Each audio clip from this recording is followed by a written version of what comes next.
the right stuff. But there is another side to Cooper's lifetime in aviation, one that for years he would only discuss with close friends, until now.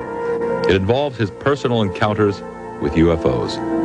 For him, it began in 1951 while flying in Europe for the U.S. Air Force. There, Cooper and other pilots witnessed an incident that has never been officially explained. A vast armada of UFOs flying in formation at extremely high altitudes. Recently, Yolanda Gaskin spoke with Gordon Cooper. In this exclusive interview, Colonel Cooper spoke for the first time on television about his encounters with UFOs. I've read about this incident you had in 1951, and you said you saw literally hundreds of unidentifiable flying objects. Yes, they were flying quite high. How high we couldn't tell because we couldn't get anywhere near their altitude. But they were either very large craft way up or smaller craft still well above what we could get to. For a day and a half, all of this happened. But then no one wanted to talk about it. Well, we sent a report forward on it, and the answer that finally came back months later was they were probably high-flying seed pods, which didn't sound very logical. There are always a lot of excuses. There's always weather balloons. I've heard that one before.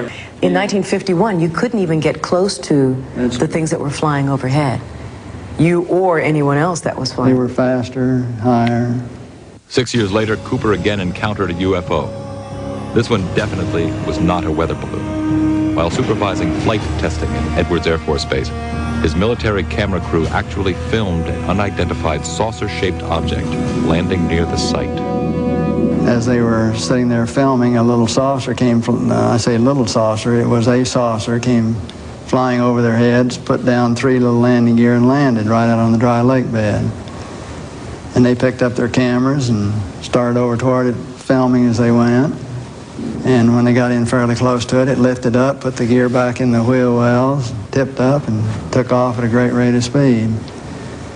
And so they came into my office and told me what had happened, and I sent them over to develop the film. And then had to go through all the proper regulations of reporting this. And we wound up having to send the film forward to Washington in the base jet airplane. And I don't know whether anyone's ever seen it since. Now, the vehicle that you just described, how similar was it to the very first sighting that you had back in 1951? Quite similar. It was basically the same plan-form vehicle. They were a double saucer, lenticular.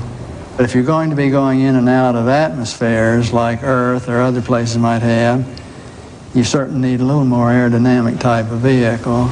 And the saucer has the capability of going through the air at tremendous rates of speed and handling the bow and trailing wave without making shock waves. So it can be very silent while traveling at big rates of speed through the atmosphere. But sightings of UFOs weren't limited to the military. Cooper has commercial airline colleagues who've also seen UFOs. Yes, a friend of mine who's a captain on a major airline, at night was flying along, noticed this, suddenly a big glow came off his left wing, and he looked out and this big saucer was sitting right off their wing. And so he turned, slide toward, and it moved away, and turned back, and it moved back in position, and turned to his co-pilot and said, do you see what I see? And he said, oh, God, yeah, I do. And it trailed along with him for quite a period of time, then tipped up, climbed very steeply away. Was on Jim McDivitt's Gemini 7 mission, where they saw this glint of something metallic off in the distance, and he reported, and nobody had it listed on the ground, so he tried getting a picture of it, but the sun, unfortunately, was glinting off of it so bright, all you got is just a glint. There was no detail on what it was, but never any further sighting at all on it. Years later, Cooper approached the United Nations with a proposal for a committee that would explore the UFO phenomenon. All right, now tell me about the letter to the UN.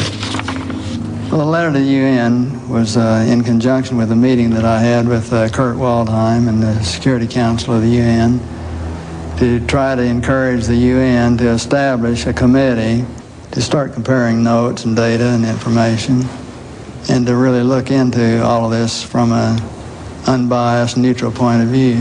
Here's a quote from your letter. I believe that these extraterrestrial vehicles and their crews are visiting this planet from other planets and are obviously a little more advanced than we are here on Earth.